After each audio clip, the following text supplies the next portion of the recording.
ஏன் மௌனம்? உலகில் இருக்கக்கூடிய அத்தனை பழங்களும் ஒருமுறை ஒன்று சேர்ந்து ஒரு மாநாட்டை கூட்டின. தலைமையேற்று பேசிய பழம் உலகில் உள்ள பழங்களில் எந்த பழம் அதிக சுவையுடையது, சிறப்புடையது என்ற கேள்வியுடன் தன் தலைமை உரையை முடித்து கொண்டது.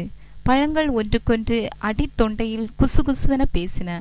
ஆப்பிள் பழம், செர்ரி பழம், அன்னாசி பழம், கொய்யாப்பழம், மாதுளம்பழம் எல்லாம் ஒவ்வொன்றும் தானே அதிக சுவையுடையது என்று கூறி மாத்தட்டின.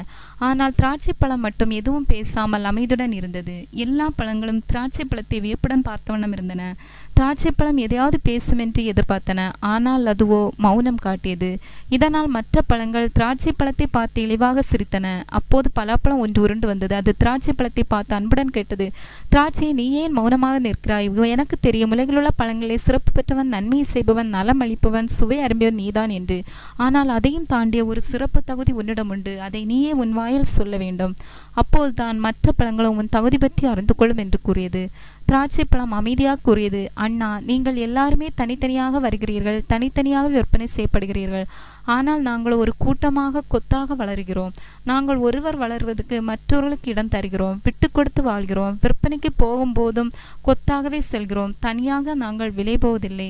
எங்களை சாராக்கு குடைக்கும் போது கொத்து கொத்தாகவே அழிந்து போகிறோம். வாழ்விலும் வளர்ச்சியிலும் மரணத்திலும் நாங்கள் இணைபிரியாமல் இருக்கிறோம். அதனால்தான் நாங்கள் சிறந்தவர்கள் என்ற அங்கீகாரத்தை மனிதர்களிடமிருந்து பெற்றுக்கொள்கிறோம்.